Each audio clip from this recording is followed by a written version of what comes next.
goods. We can help the customer to load the goods ourselves because of the downtime we have and delay that we have. Thank you very much, sir. Do you have any experience?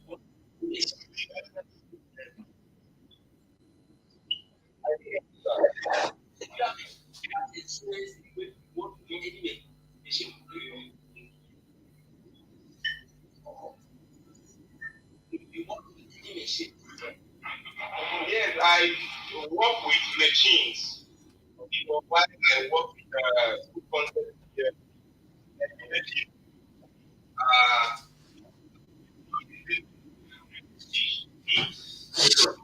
mixer, yeah, and there are other machines that we have. All right, all right.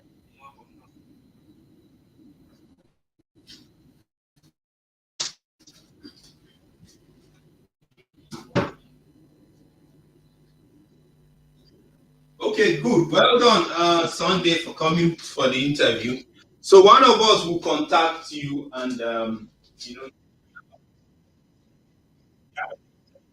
so, right, thanks for coming. Bye now.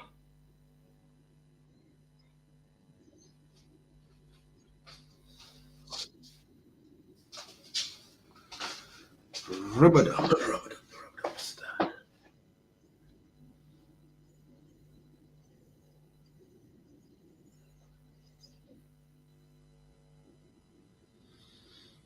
Okay.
I can't hear you, sir. I say I'm looking for how I'll make you co-host. Okay, sir.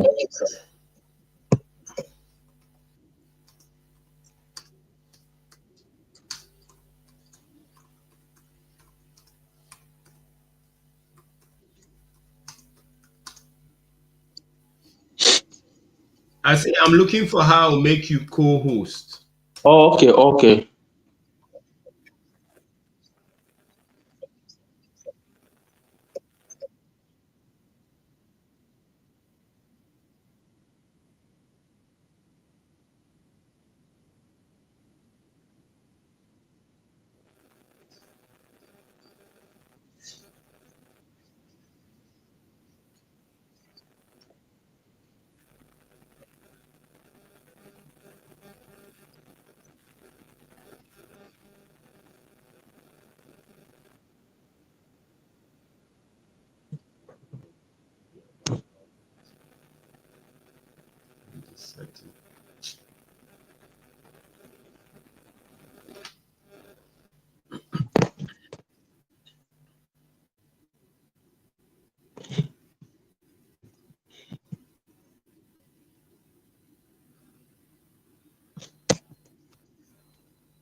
Let's see.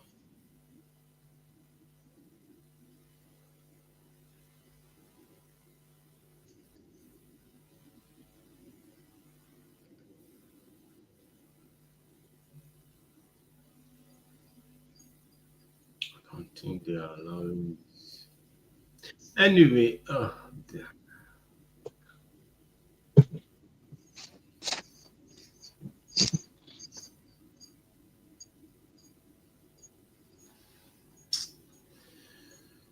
that should have made life easier.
Okay.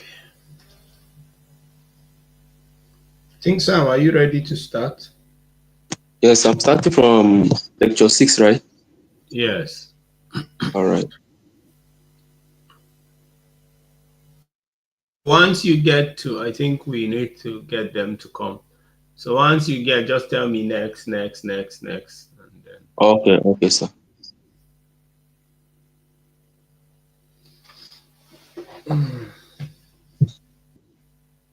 All right. No, wait. We don't have viewers yet, so just go to the Um, group and encourage people to join. um,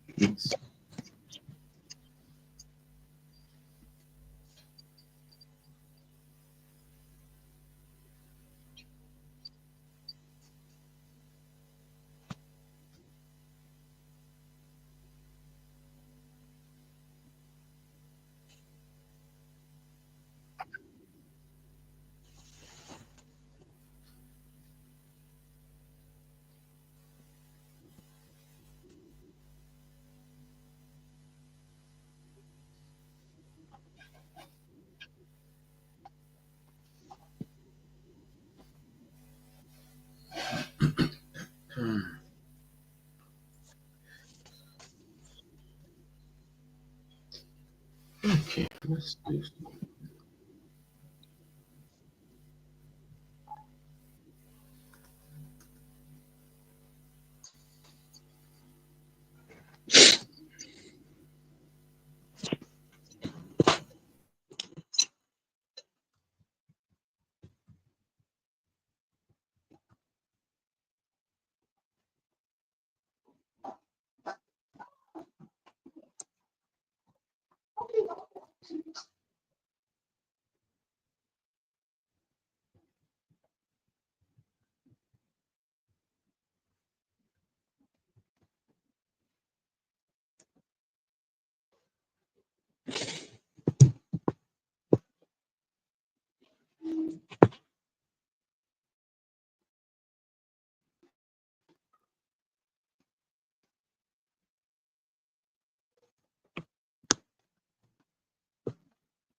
Just go ahead and start, Joshua. All right, sir.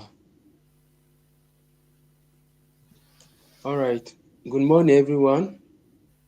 We've come into another year segment of our lecture series.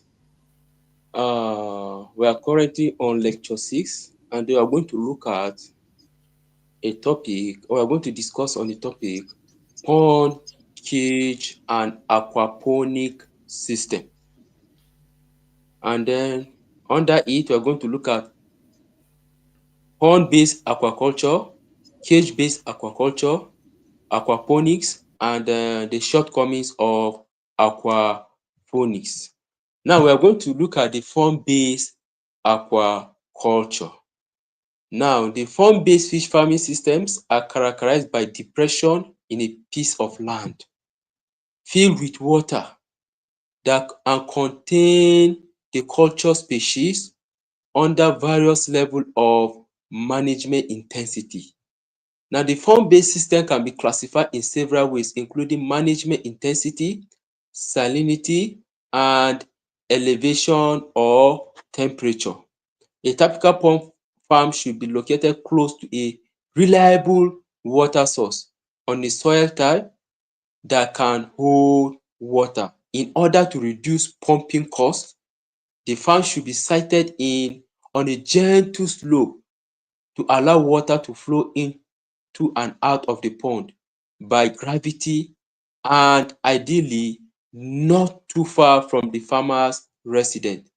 Pond need to have an average depth of approximately 1.5 meter to allow for adequate cover from predatory bird and hot surface water during the day. Now, all dis thing on pump based aquaculture, there are some things before you site a pond. There are some things you have to consider. You have to consider the location of the farm, and then e should be dig at the depth of 1.5 meter. Reason because to allow for adequate water from predatory bird, because if you did not dig at that 1.5, of course the bird will come and then maybe eat your fish or destroy your farm. So it's very very important. One should dig it at approximately 1.5 meter. And also the reason why a pump farm should be located close to a reliable river in order to what? To reduce the pumping cost. The farm should be sited in a gentle slope to allow water to flow into and out of the what? Pond. Are you getting me? So when you build a pond near river, of course you'll be pumping water from the river, and then by pumping water from the river, of course it will reduce the pumping cost. Because when you do it near house where there is no riverine area, it means that what? You have to be paying money to be pumping water, or maybe you pay money to drill a borehole. So it's very very important for one to a kind of site his borehole where river is, in order to reduce the cost of pumping water. Now let's look at the cage-based aquaculture. The cage-based aquaculture. A cage-based fish farming system refers to the farming of fish in culturing unit consisting of a frame net that is open at the top of the floating on the surface. Otherwise, when completely enclosed, the cage is kept below the water surface by adjustable buoyancy or suspended farm from the fish. Cages are usually employed in bodies of water such as river, deep lake and sea. Given the relatively small size of cages, harvesting is simply and quick to perform. The investment per unit weight of fish produced is relatively low compared to the pond management system. Moreover, cage construction is cheaper and easier to execute in contrast with that of pond. So the cage-based agriculture is trying to tell us that for cages, you can employ it in the body of water. The water can be river, it can be deep lake, and it can be sea. So when we look at this picture that is being given to us here, is a tilapia cage from a Lake Kivu in Rwanda. This is the tilapia cage. Now, inside the cage, there are some fish that is inside. So the essence of the cage is in order to secure the fish inside, whereby the river will be flowing. That means to say there is no need for you to a kind of you're changing your water, because already the cage is inside the water, and then the fish is there, and the river is a flowing river. So it's very very important we should use this medium and then try to emulate some of this practice using the tilapia cage from farm on Lake Kivu, Rwanda. So this is all about cage-based aquaculture. The next one is the aquaponics. Aquaponics. The aquaponics is a modern way of farming using fish feces to fertilize plant in a closed production system with integrate aquaculture with hydroponics, the soilless cultivation of plant. Aquaponics has three main components: the fish, bacteria, and plant. The fish supply nutrient to plant. Bacteria help to process waste and make nutrient available to plant and eliminate metabolites that are toxic to fish.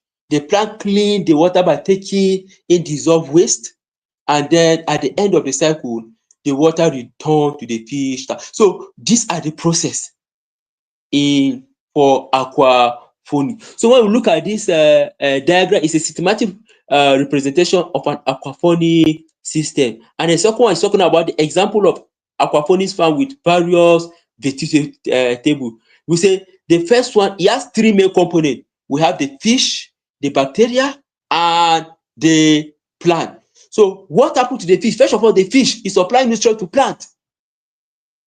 And then the bacteria, which is the second component, the bacteria help to process waste and make nutrient available to plant and eliminate metabolites that are toxic to fish.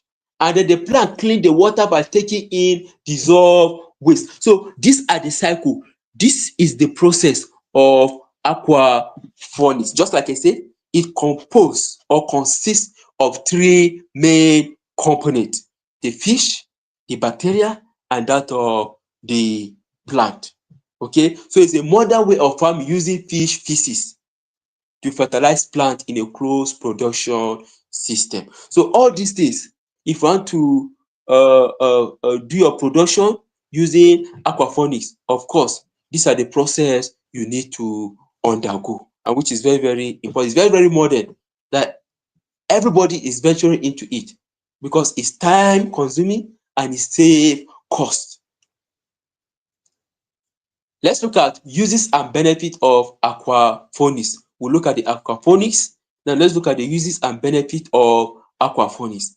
The uses is a both small scale and commercial operation. So this is one of the uses. Aquaponics allow intense production of large quantity of fish and vegetable using minimal space and resources.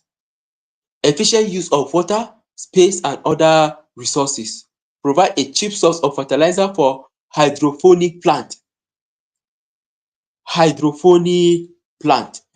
And then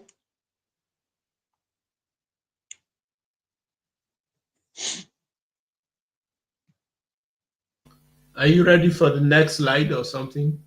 no sir, I'm still in the uses and benefit of Okay. aquaponics sir. So the next one is sustainable and intensive food production system. Two agriculture products, which are the fresh and vegetables, extremely water efficient, does not require soil, does not use fertilizer or chemical pesticide. E has higher yield, e has higher production control, means fewer losses, can be used on non-arable land such as desert, degraded soil or soil in undated land. E create little waste. So I will like us to look at what does hydroponic plants means. Hydroponic plant, what does it mean? We are going to look at it because it's one of the criteria in aquaponics. So the hydroponic plant is used to cultivate ornamental crops, herbs and multiple vegetable types including cucumber, lettuce, pepper and tomatoes. So once you undergo this process of aquaponic, of course it will provide a cheap cost of fertilizer for hydroponic plant, and then which is good for commercial vegetable producers. Okay, which is very, very important. So in this lecture we try to look at the pond based aquaculture, the cage based aquaculture, the aquaponics, and then we try to look at the shortcomings of aquaponics. So the shortcoming here is it is expensive initial start, of course, compared with soil production or traditional hydroponics. Of course, initially before you start, of course, you have to invest a lot in it.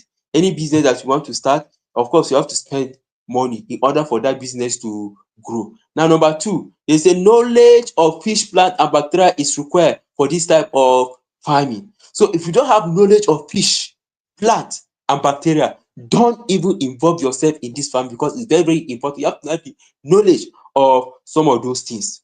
And then the third one is trying to tell us that it's not recommended where the environmental condition does not match the need of the fish or plant, too hot or too cold. Now, when the environment is too hot or cold, it's not recommended for one to involve in such fish or plant farming. So if it is too hot or too cold, it should be at a moderate level. which is very, very important. Number 4 shortcoming: reduce choice to manage pests and diseases. Mistake can cause catastrophic collapse. So any slight mistake in this process, it will collapse the whole process. It will collapse. They require high input of energy. You have to input your energy in it. It's not that you start and then you relax. There's high input of energy. You have to input your energy in it in order for you to yield a positive result. Need reliable access of electricity, fish seed and plant seed. Once the area in which you are about to venture into such farming, if there is no electricity, if there is no fish seed or fish farm, don't even venture into it, because there is need to have access of electricity. Access to electricity, which is very, very important, the fish seed and then the fish plant. And they require careful financial and market analysis for a successful business. Of course, in every business to be successful, there must be careful analysis of market and financial analysis, which is very, very important. Before you start, you have to go to the market, try to analyze the cost of some of those things in the market before you will start. So these are the shortcomings of aquaponics. These are the shortcomings. So in this lecture 6, we try to enlighten the viewers on what a pond-based aquaculture, a cage-based aquaculture, aquaponics is all about. I'll try to look at the shortcoming of aquaponics. Okay, in any business that you want to do, of course, you have to have your a kind of shortcomings in that business. So once, if you can handle some of those shortcomings, then definitely your business will grow. So it's very, very important. I would encourage the viewers to venture into aquaponics business. It's very, very time consuming, and then it will save a lot of costs.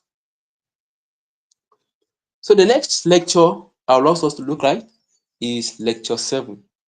And then the lecture 7 is talking about feeding and nutrition. And then under feeding and nutrition, we are going to look at adequate nutrition, feeding catfish, feeding of tilapia, and then the type of feed. Now, the first I want us to look at is feeding and nutrition. We're in lecture 7 now, sir. All right. So let's take a bit of recess for like 30 minutes. Engage with them on the group, you All right, know. sir. Let them come. The lecture is for them. I don't know what's happening this morning, so All right. um, they are they need to come. So just engage with them in the group. Call them, whatever you need to do. Know what's going on, and Okay, sir. so that we can continue. All right. Keeps coming in and out.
Good morning, everyone. We are in lecture 7. And then under lecture 7, we shall be looking at adequate nutrition. We are going to look at feeding of catfish, feeding of tilapia, and then types of feed. Now, feeding and nutrition. Unlike plants, fish cannot combine sunlight and nutrient to synthesize body tissue. Instead, the fish require organic materials such as other animals and plants and or formulated feed containing these materials to survive or grow or reproduce. Are you getting me? So the the fish, of course, they require organic materials. Without this organic material, they will not grow, they will not reproduce. And what are those organic materials? We are meant to understand that we have a formulated feed containing uh, uh, these materials to survive or to grow. The efficiency with which feed is converted by fish into flesh is known as the fish conversion ratio. And FRC, which is a fish conversion ratio of 1.2, implies that 1.2 kg of fish is required to produce 1 kg of fish. That's what it means for fish conversion ratio. Okay? If it is 2.2, it requires what? 2 kg. All right? A lower FCR refers to the higher efficiency. Fish feed can be grouped into 3 main categories. We have the natural food, the supplementary food, and the complete feed. So when we look at this diagram, we are looking at the fish feed that has been, these are the basic requirements of fish pond: water, light, and nutrient. Are you getting me? For a fish pond to be complete, to be successful, of course, you need water, which is very, very important because most of the fish are aquatic, they live inside water, and you need light. And we also need nutrient. Let's look at adequate nutrition. The adequate nutrition depends on the species that is grown and the choice of management intensity. And what is the objective of adequate nutrition? So I mean adequate nutrition, sir.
aquatic nutrition, which is say it depends on species that are grown and the choice of management intensity. So one, the choice of species that has been grown. Of course,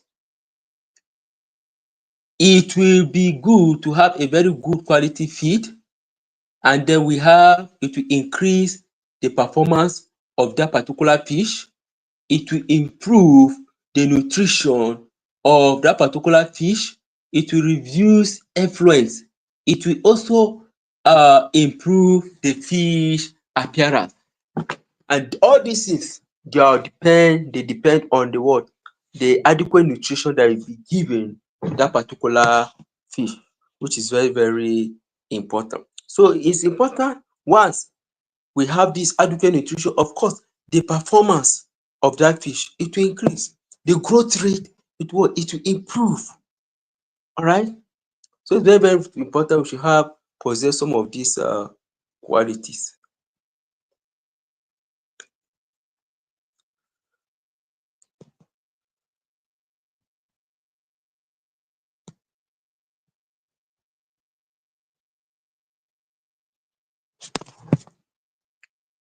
Now, we are going to look at the nutritional requirement. This nutritional requirement that we look at, it depends on factors. We have the species, the size, the age, the reproductive stage, which is the maturity of the fish, the water temperature, and the water quality, which is the environmental condition. Now, to have a successful and a good fish, we have to consider some of these nutritional requirements. Now, the species of the fish is very, very important. You have to get a very good species that will suit in with some of these nutritional requirements. Once you have a good species, of course, it will align with some of those things or criteria you are looking for. Okay, the sex of the fish is very, very important also. The age of this fish, the sex of the fish, the reproductive stage or maturity of the fish is very, very important. And then the water temperature. What if the temperature is high? All right, so it will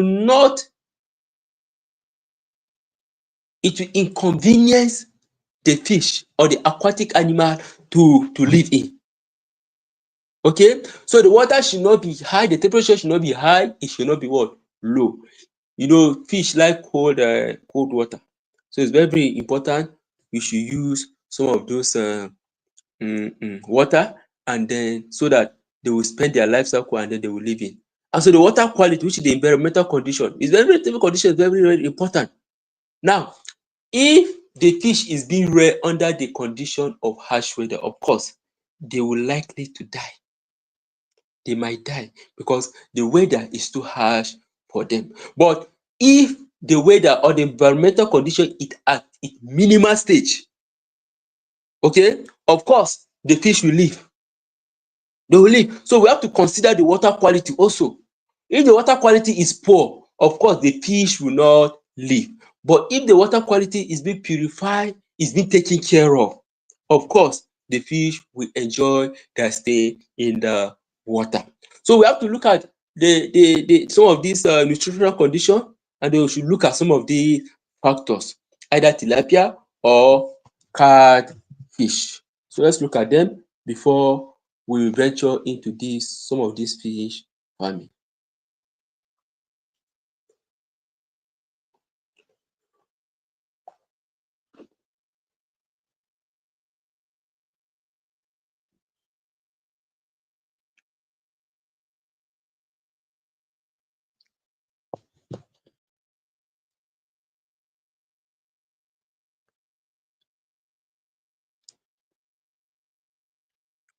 All right, this is a feeding of a tilapia. We have the early fry, we have the fry, we have the fingerlings, we have the juveniles, we have the crawler, we have the broodstock. Are you getting me? So these are the stages in order for one to feed a tilapia. So there is a time frame that you feed them when they are in early stage. There is a size that you feed them. There is a stocking density. There is a feed type. There is a fish size. There is also fish rate and also feeding frequency. So it's stage by stage. Now, for the early stage, early fry. Before, after feeding them, when you reach some certain stage, they will not, you now change the feed to fry. From fry, you change it to fingerlings. When they grow to fingerling, you change the feed. When they grow to juveniles, you change the feed. When they grow to crowler, we change the feed. When they grow to broodstock, you also change the feed. Now, for early fry, the fish size should be from 0 to 1. And then the stocking density, we look at stocking density in our previous lectures. The stocking density from 10,000 to 3,000. And then the fish type, the feed type that's supposed to be feeding this early fry is what? Is powder. And then the fish size, which is in millimeter, is from 0.2 to 1. Then the feeding rate, percent body weight, is from 15 to 10. Then the feeding frequencies, number per day, is 4 times a day. That's your feeding frequency. The way we come to fry, 1 to 5, that is the fish size in gram, 1 to 5. Then the stocking density, of course, go to from 10,000 to 30,000. Then the fish type will be what? Crumble. Then the fish size should be 1 to 1.5. The feeding rate should be from 10 to 5. And of course, the feeding frequency should be 4 times per day. Then for fingerlings, the fish size is from 5 to 20. The stocking density, of course, should be from 10,000 to 30,000. All right. Then the fish type should be sinking, pellet, and then balls. Then the fish size should be 2. The feeding rate should be 3 to 2. And then, of course, there is no feeding frequency. The crowler now should be greater than 100. Of course, the stocking density we don't have. We also have the feed type. I think the feed type should be still okay. Let's look at example of common tilapia feed raw ingredient. Now, the cereals and byproduct, we have the maize bean, the maize bran, the wheat bran, the sorghum, and the barley. The vegetable protein under maize meal, we have soya meal, which is the solvent, the maize bran, which is the soya meal at full fat. Then the wheat, we have soya meal, which is the mechanical. We have wheat bran, which is corn gluten meal. We have sorghum, which is added amino acid. We have barley, which is a methionine. Under barley, we have the methionine, we have the lysine, we have the threonine, we also have the tryptophan. The animal protein source, we have the meat and bowl, blood meal, fish oil mineral source, limestone flour, monocalcium phosphate, dicalcium phosphate, and then trace mineral. That's under animal source. The other additive, we have the vitamin. The other additive, we have the anti-salmonella. We have the toxin binders. We have the antioxidants. We have the growth promoter. We also have the molasses. So all these things is trying to tell us some of the example of common tilapia feed raw ingredient. So for each tilapia, there's a raw ingredient that is needed for such fish to grow. All right. So very just look at this table and then you look at it and then know the one that is suitable for you to apply. All right. So this table is going to be helpful for a startup, or you that you are just starting. It's going to be helpful.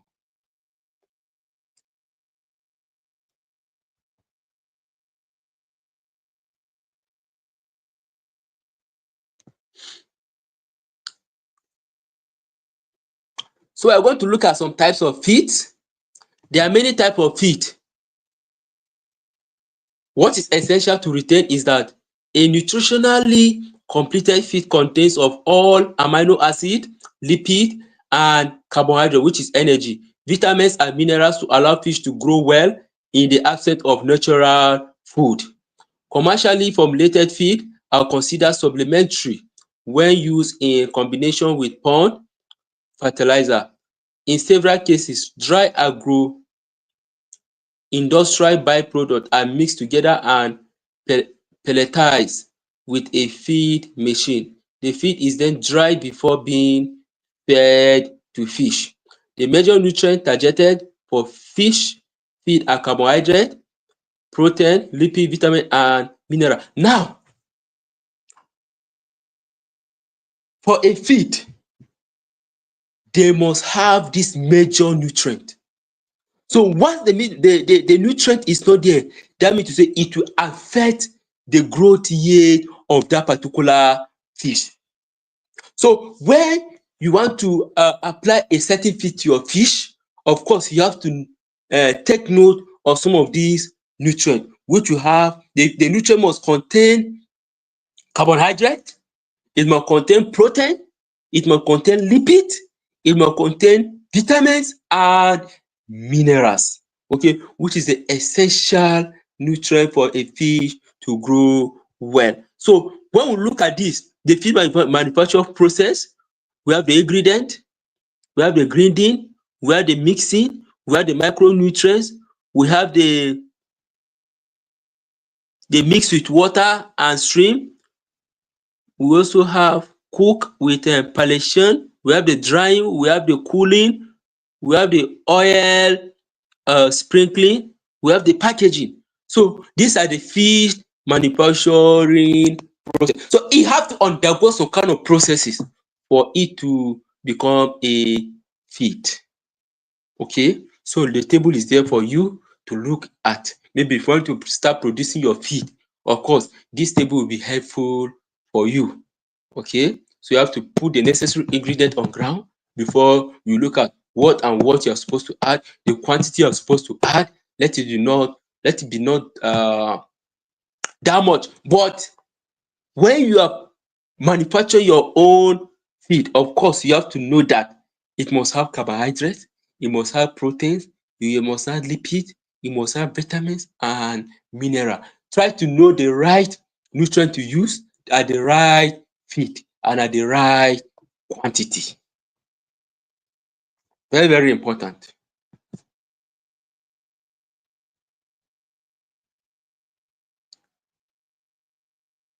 So all the amino acid, lipid, carbohydrate, vitamin and minerals, dey helps in order for the feed to grow well in the absence of natural food. Okay.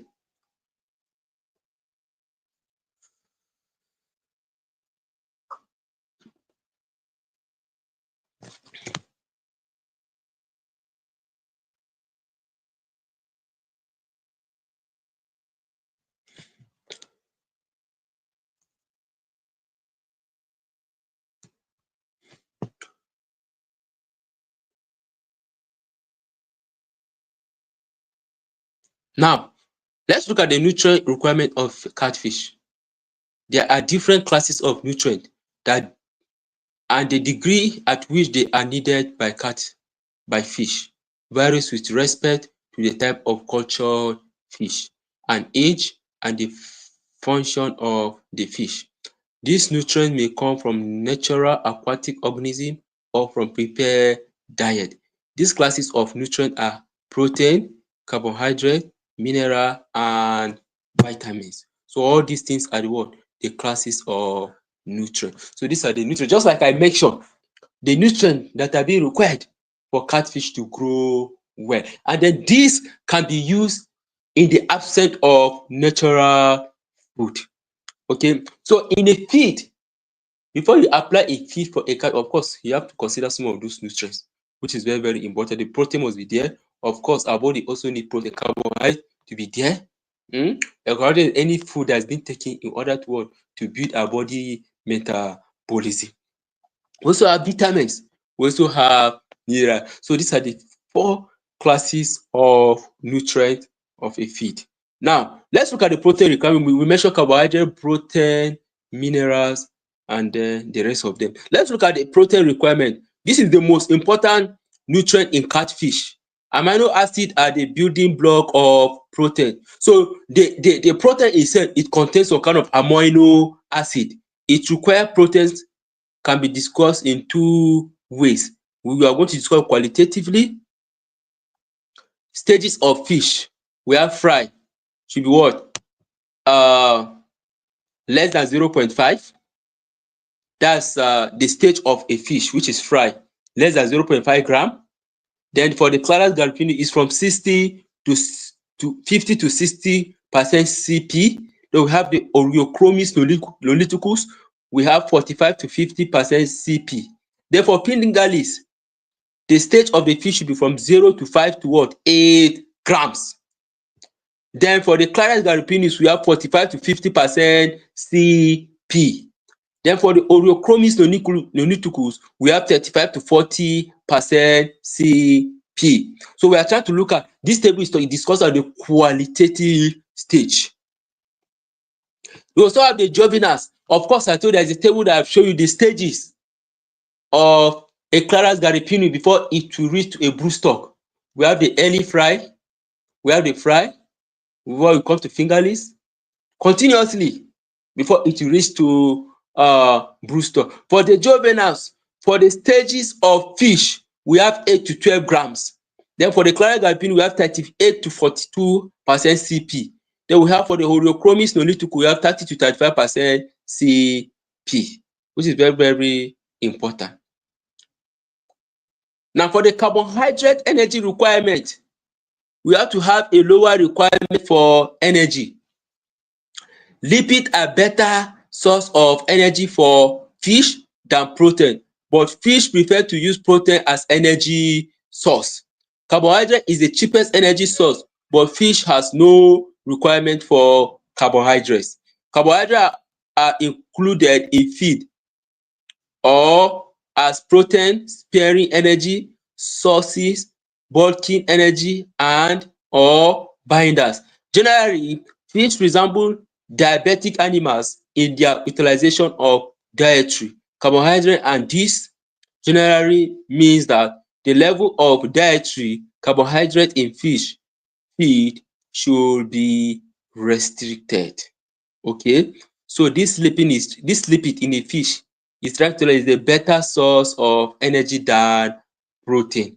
Okay, and they are essential nutrients required at low quantities without which feed will not survive. Okay, vitamin requirement of fish are higher than those of mammals. Vitamins are subject to loss during processing and storage, hence vitamin premix much must be included in fish feed as a rate of at least 12%. The expected length of storage condition, temperature and humidity, and level of dietary antioxidant all affect the loss of vitamin in feed. Okay, so it's very, very important. This place is trying to tell us the vitamin and mineral requirement of a feed. Okay, no, the vitamin requirement of feed is higher than those of mammals.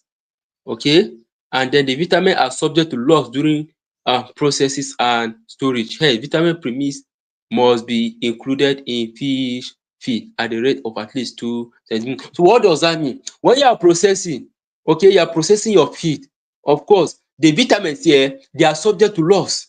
So it's very, very important to include the vitamin premix. Are you getting me? So that in case if the vitamin is being lost along the way, the vitamin premix will accumulate, will be replaced in place of the vitamin that is being lost. And so when you are adding it, it should not be what? More than 2%. Are you getting me? Because it's very, very necessary in the manufacture process of feed. Vitamin is very, very important. Just like I told you, vitamin, carbohydrate, minerals, and protein. All of them are very, very important. So whenever we are producing feed, of course, we should put these 4 requirements into considerations.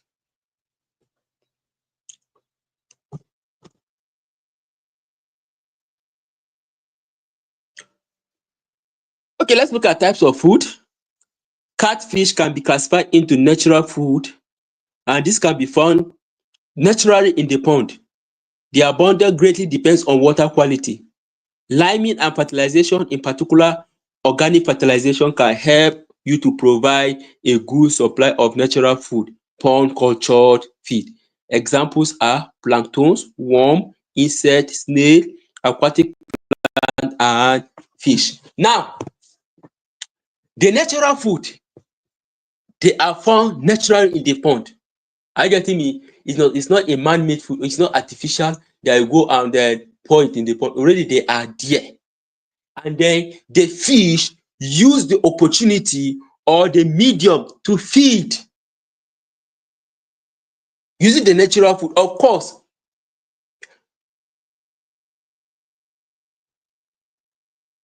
the examples are the planktons. Of course, they're inside water. The worm, they're inside water. The insect, they're inside water. The snail, they're inside water. And then we are meant to understand that the aquatic fish, let me say the catfish, they are partially carnivorous animals that feed under that feed with flesh. Okay, so of course the worm there, the insect are there, the snails are there, the aquatic plant and fish are there. So this is one of the type of food that the fish feed on. We can find the example of this fish in the pond. So these are the common type of phytoplanktons. Look at them. We have the common types. We have the cyanobacteria, they are there. We have the phytoplanktons, they are also there. And then the one that is given to us, we have from 0 to what? 30 μm. We also have the green algae. All of them can be found inside the water of the fish and which they feed on.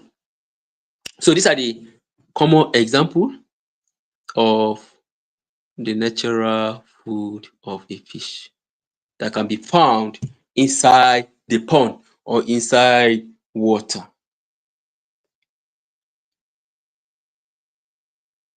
We also have the zooplanktons.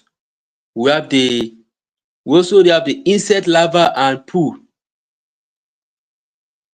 Supplementary feeding.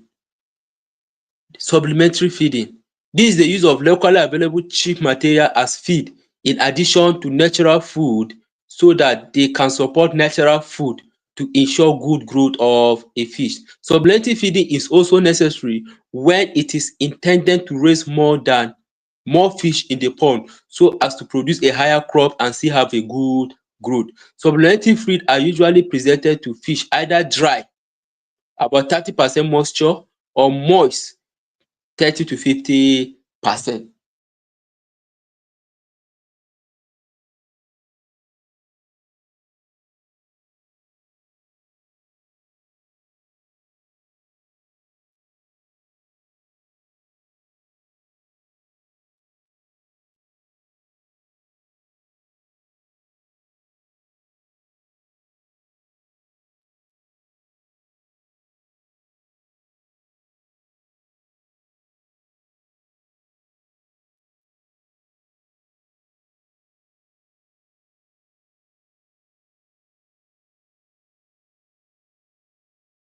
The quality of supplementary feed.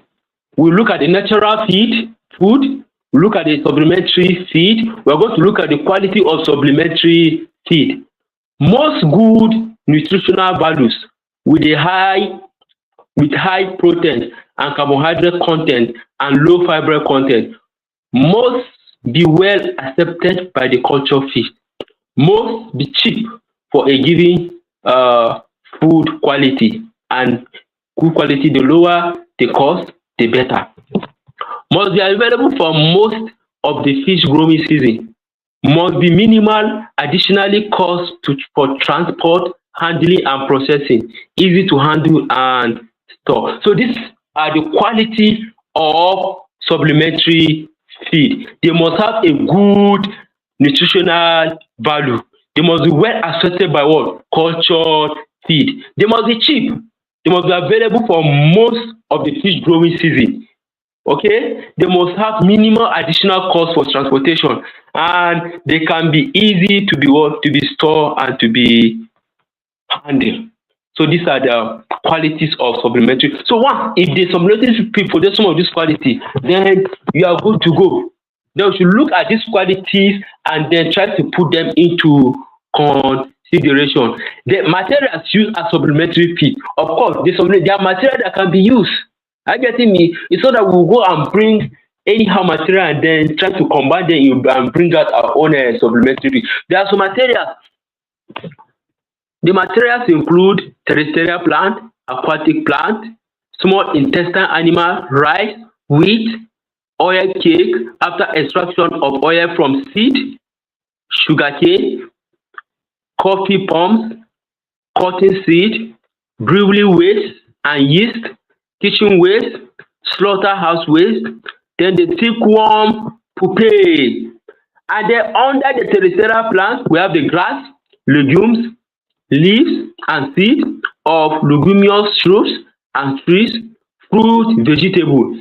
Then under the aquatic plant, we have water hyacinth, water lettuce, and duckweed.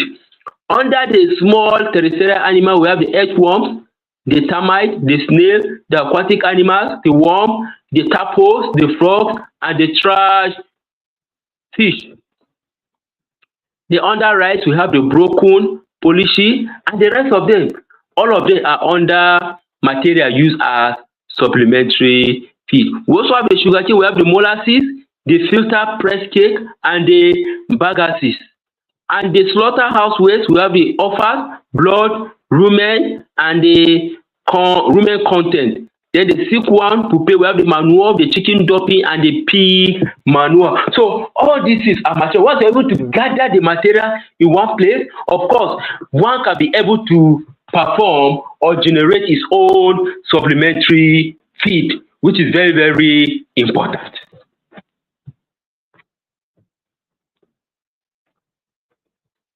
So let's look at them and then try to put them into serious consideration. All right. The artificial feed. We look at the natural food feed. We look at the supplementary feed. We're going to look at the artificial feed. Now, this is the use of feed that meet the nutritional requirement of cultured feed. Now, the artificial feed are made from a mixture of carefully selected ingredients to provide all the nutrient requirements for a feed to grow well. Are you getting me? Now, the artificial feed, the ingredients need to be careful. I like that word. Carefully selected. Carefully selected. Okay? Ingredient. Okay, and then the ingredients should be used at the right proportion. At the right proportion. You cannot go and mix. Maybe you are using you are mixing 1.5 kg of let me say, for example, salt. You will put more than that. No. This is not the right proportion. So you should put it in the right proportion, the essence of it, in order for the fish to grow well. They are made in a form which the feed find easy to eat and digest. Artificial feed can support high stocking density. Artificial feed may be made in form of pellets, meal, flakes, and crumbles. So these are the things in which artificial feed is being generated. I get in. What I call about artificial?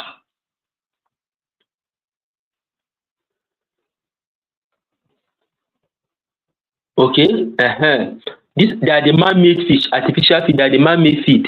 So these are the form of artificial feed that you look at them, they are man-made. So all these feed they are doing, they were carefully selected. The ingredients are carefully selected. The essence of it is in order for the feed or the fish, is in order for the fish to grow well. So when they take this fish, for example, it will ease in their digestion. Okay, it will ease in their what? Digestion, because the ingredient that is being used in making this feed is being used in the right proportion. It was carefully selected. It was carefully selected. Okay? And then once they've taken their feed, it will ease them in their what? Digestion. And then they will grow well and they will grow fast. So we have different types of pellet. We have floating pellet or extruded pellet. We have the CQ pellet or hard pellet and the moist pellet. So these are the different types of pellet we have.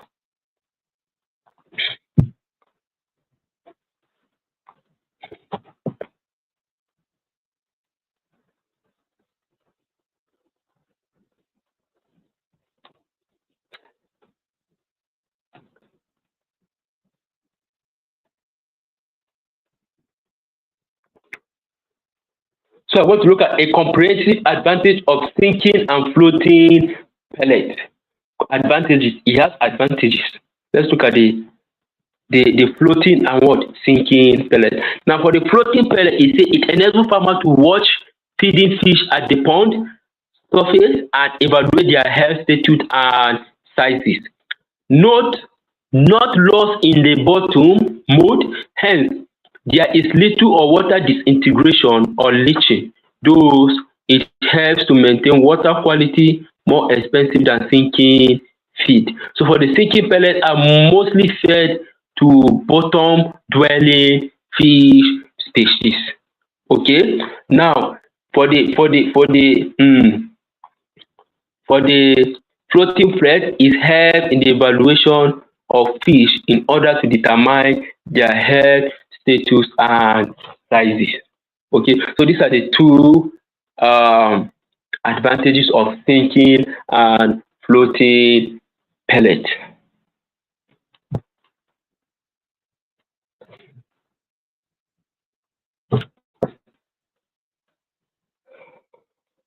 These are the advantages.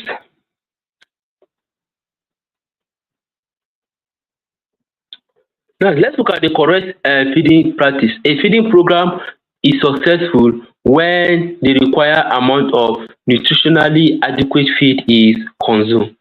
The best guide for a farmer is to place the feed where it can be easily accepted by the fish so that it is immediately eaten, and to present the feed in such a way that all the feed will receive their share.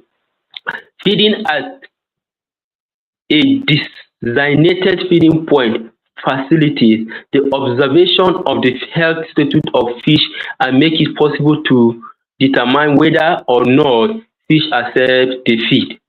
Feeding the right size of feed to the feed. So these are the correct feeding practice.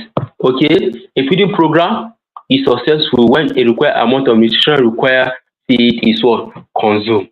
So there should be a nutritional required feed given to any feed for consumption, and then there should be a guide for the farmer on where to place the feed in order for the fish, all of the fish in the pond, to get their own food at the right proportion. And then the feeding as a designated feeding point facilitates the observation of health status of fish and make it possible to determine whether the feed accept the feed or not. Okay, so it's very, very important for one to designate a feeding point, the essence of feed, to determine which feed is responding to the feed or not. Okay, and then the feeding the right size of fish to the what? Fish. That is very, very important for a farmer to what? To feed the right size of fish to the fish. Okay, when we say for fry, you cannot go and carry a very big size of feed and start giving him. Of course, he's not going to eat that thing. But of course, like I told us, later we'll look at, for a fry, you are supposed to start at powder point. So this is the right proportion of feed that you're supposed to give to that particular species of fish. Okay, to that particular species of fish. So the feeding the right size of feed to the fish, which is a very, very important. So this is a correct feeding practice. given to any fish. So there's some kind of orientation that supposed to be given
fish. Okay, you cannot carry a big size and they give it to a fry. So the feeding rate, let's look at the feeding rate. Fish can be fed to satiation or to a percentage body weight. Usually 3 to 5% body weight of fish is employed. Small fish need more food than larger ones. Yes, that is it. That's one of the secret. Okay, for a small fish, it need more food than what? Larger one. Feeding rate ensures that only the quantities of feed for each day is used. Fish feeding is better only in the morning before the sun comes up and late in the evening when the sun is about to set. Avoid overfeeding. Okay, so this is the feeding rate you're supposed to be giving to your fish. Now, early in the morning, you're supposed to give them because the environmental condition is conducive for them. Okay, so they'll be anxious. For them to be anxious to be eating food in the morning. So very, very important. And then late in the evening, around 6 or 6:30, this is the time that you're supposed to give them the evening food about the set of the sun. But there are some people, they will wait maybe in the afternoon, in the afternoon before they go start feeding their fish. Of course, their responses will not be as normal as that of when you give them food in the morning, because the water is cold, is okay for them, the environmental condition is okay. So it is advisable for one to give them food in the morning and later in the evening. We should avoid overfeeding. You see some, they will be feeding the fish, they will be feeding the fish until they stop eating. So overfeeding is not good. Okay, it will cause some kind of lapses in the body system, which is very, very important. So this is the rate on how you should feed your fish. And at the early stage, okay, at the early stage, the small fish need more food than the larger ones. They need more food. The essence of that is in order for them to grow well. Okay, so if you do not give them food the way it's supposed to be, of course they're not going to grow well. Are you getting me? So you have to give them good food, and then food that have nutritional values. Okay, we have talked that already. Are you getting me? The type of nutrient that's supposed to be in the feed. Okay, so we have to be giving them food often, 3 times in a day, when they are small, or 2 times in a day, as the case may be. Okay, remember, we should avoid overfeeding. That's why the write-up is in the red writings, we should avoid overfeeding.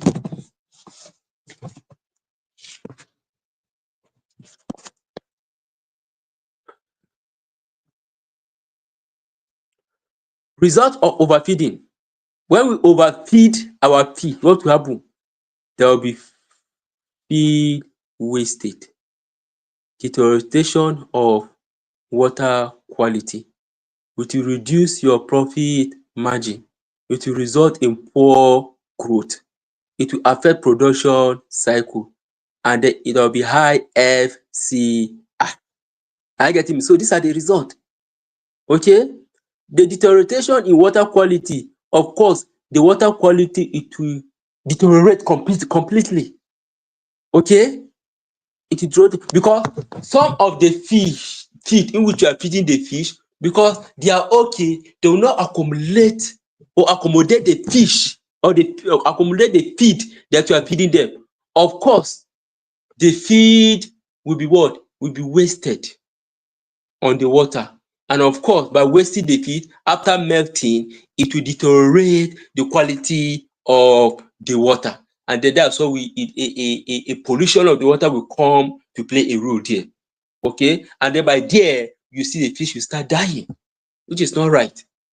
Okay, and then there will be result in poor growth. Are you getting me? There will be result in poor growth. Of course, the fish will not be growing well the way it's supposed to be. All right, so it's very, very important. We should give them the feed at the right proportion, at the right time, and also at the right quality or quantity. Okay, it will also reduce your profit margin. It will reduce, so there will be a gap in your profit. Okay, okay, after this production, after disposing this fish, maybe I'm supposed to gain this profit, I'm going to gain this thing, but it's not going to work. But this is because of some of the challenges, some of the mistake that one did. So these are wrong feeding. When we look at this table, is what? Wrong feeding. Of course, when we look at it critically, there are some feed that are on top of the water.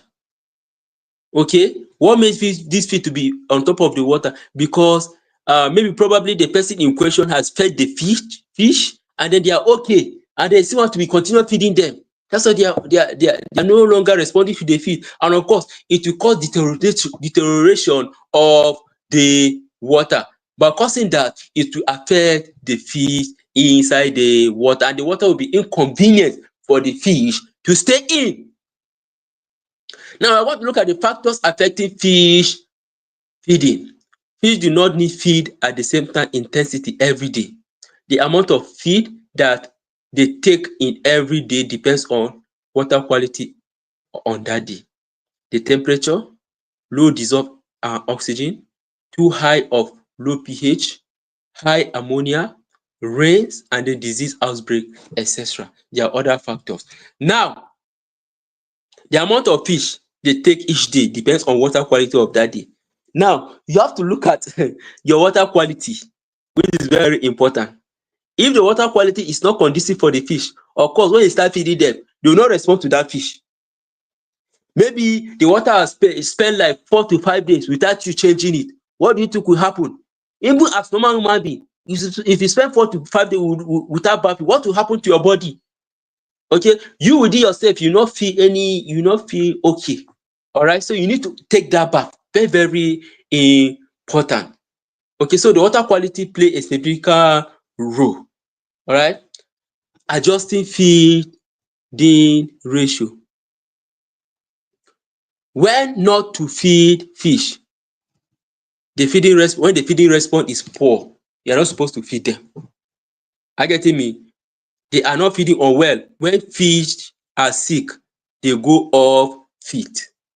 Okay, so when the feed is sick, you see that they go down beneath the water at least a day before harvest and transportation. So you have to feed them a day before you harvest them or before you transport them, not twice or a day. The afternoon before sampling and on sampling day before sampling. When treatment are applied to the pond, you're not supposed to feed the fish.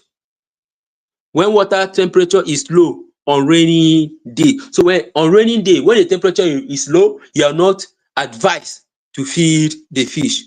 Okay? When pond are not carrying capacity, feed only main ten ance ratio to prevent fish from losing weight. So these are the steps in which you have to undergo or undertake when not to feed a fish. Okay, so when you look at this criteria, that's why you see when the fish is sick, you give them food, they will not respond. Are you getting me? Because of their body temperature. So a day before transportation, we are not supposed to feed them. Maybe you are transporting them from one state to the other. Okay, so before you can feed them in the evening. Okay, so at the next day, you not feed them until they reach to their final destination. Okay, but you see some people, they will feed them even if you are transporting them. You be transporting, you feed them in the morning before you transport them. In the next day, you feed them. A day before transportation, it's not advisable for one to feed his or her fish. It's not advisable. We should take note and then put that into serious consideration.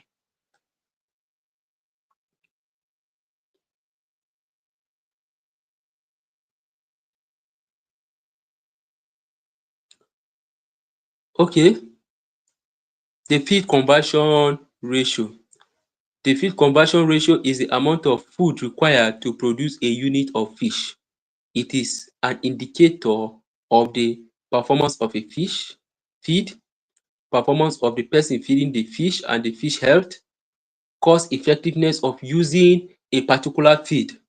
A feed conversion above 1.5 is poor and arises when the poor quality feed is fed.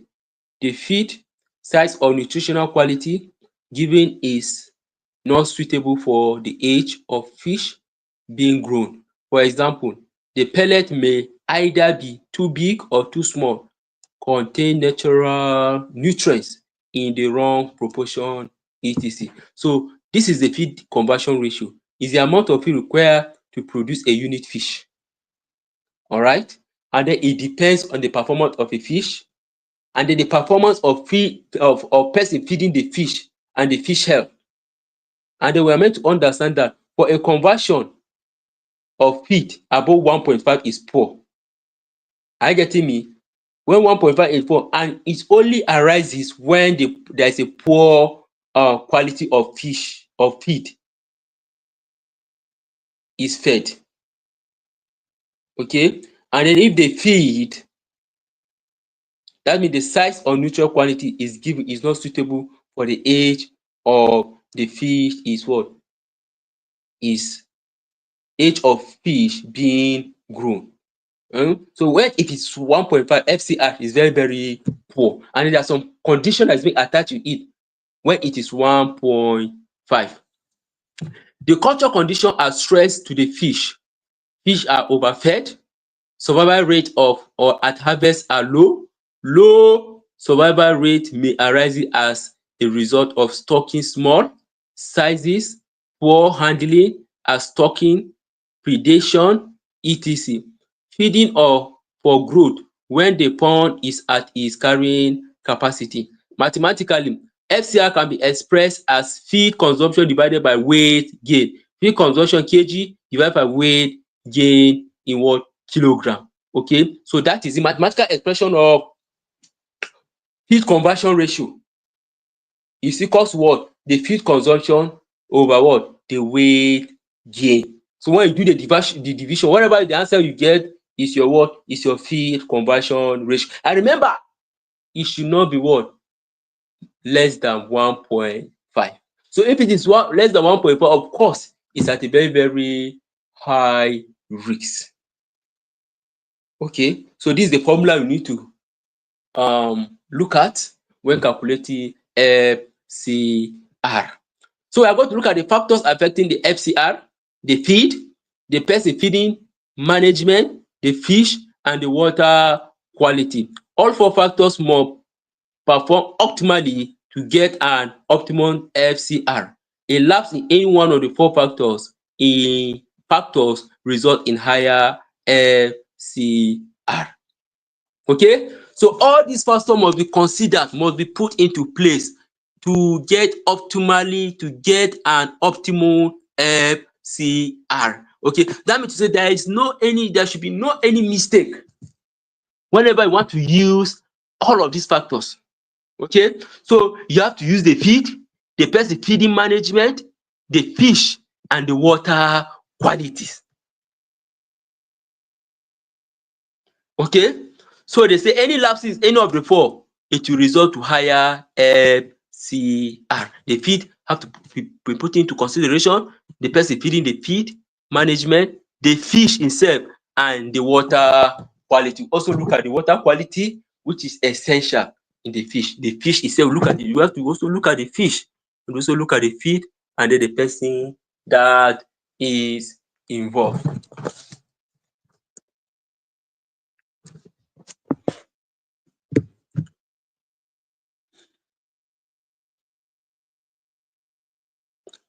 So let's look at some important tips.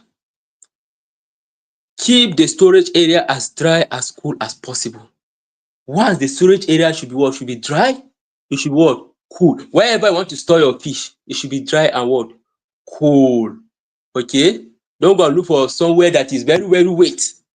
I know fish they are allergic to anything that has to do with wet area, where there is wetry. Okay?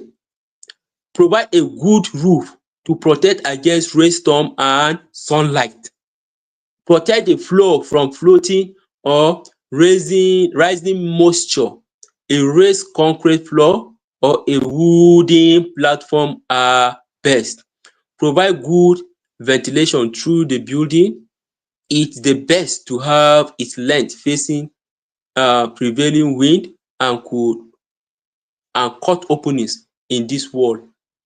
Low down on the front wall and high up on the opposite wall. So these are very, very important. All this is talking about whenever you want to start storing your feed, okay, you have to what? You have to protect your flow from raising moisture. Okay, you have to protect that, and then we have to have a good roof to protect against rainstorm and sunlight. So the roof is supposed to be good in order for the feed to accommodate some of the external factors.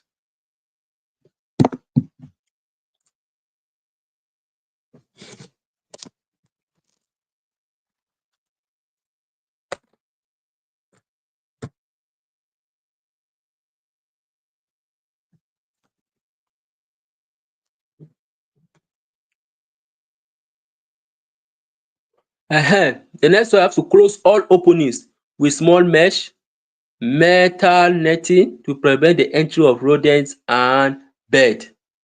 Make sure the netting is well embedded to provide animals passing under it. The practice of a feed cart can be very effective in achieving total control of these animals. Lock the door openly. Use anything that can deter ants or termites from entering. So all the doors, all the windows should be what? Locked properly in order to avoid some of these rodent animal to come in. Because once, if you do not prevent some of those risks, of course, once if they come in, they will damage some of those things in which is being stored in the house or in the room or in the organization per se. So we have to take in these precautionary measures in order to accommodate some of those practice. We have to lock our door properly. Okay, we have to use anything that can deter ant or termite from entering. Even cats, they can cause damage to some of those feed. All right, let's try and look at them. Some of those safety precautions. It will help. It will help a lot. The next one should improve air circulation around individual stake by leaving the space between stakes and wall, separating individual stakes from each other. Be particularly selective when buying feed. Pay only for feed that are dry, not moldy, and not infested by insect. Sieve a sample to check for mite. insect, larva, pupae, animal dropping, etc. The material should be loose, free flowing, and should not be overheated inside storage pipe. Okay, so we have to be selective when buying feed. It's very, very important, because there are some feed that have reached their elastic limit. That means they have reached to the point that they have been contaminated with kind of termite inside, so they will bring it. So once, if you do not check to know the authenticity of that feed, of course it will cause havoc to the fish. So I'm trying to cite the example anyway. Now, when you are paying for a feed, we should pay the one that is dry, not moldy or not infected by insect. So a dry fish, whenever you are buying, you have to make sure that it's dry. It has received enough sunlight, because once, if you buy the one that is moldy, of course, because of the atmospheric condition, whenever you want to store it, it's going to affect it, and then it will pave way for insect and termite to penetrate through it. Of course, we have to sieve a sample for mite, insect, larva, pupae, animal dropping. So once if you sieve a sample and then we look at it, it's okay, and then maybe the sample that we sieve, we've looked some mite, or maybe some insect inside the sample, of course, that feed is not a very good feed. And then the best thing that we are supposed to do is to return it to where we bought the fish, or we buy the fish, because we cannot use a feed that is being contaminated by some of these mites, some of these termites to the fish. Of course, it will affect the health of that fish, and then it will affect their growth. Let's try and put that into consideration. It's very, very important. Very, very important.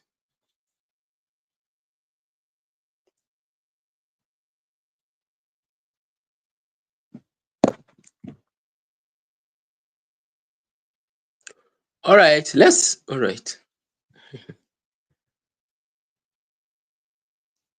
want to say the last line.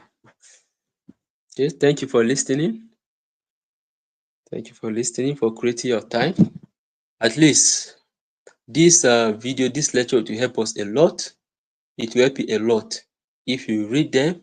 If you want to venture into fish farming, look into this lecture and then try to build on it. It will help a lot. It will really help a lot. Seriously. Because you have to have the experience, you have to have the knowledge before you apply it. Yes. So I think you've really covered a lot. The thing is, people, like I said, you need to be invested in anything to be better at it. So these teachings are useful. I think we'll rest now. We'll go on a recess. All right, sir. And see how. All right. Thanks, everyone. All right. Welcome, sir.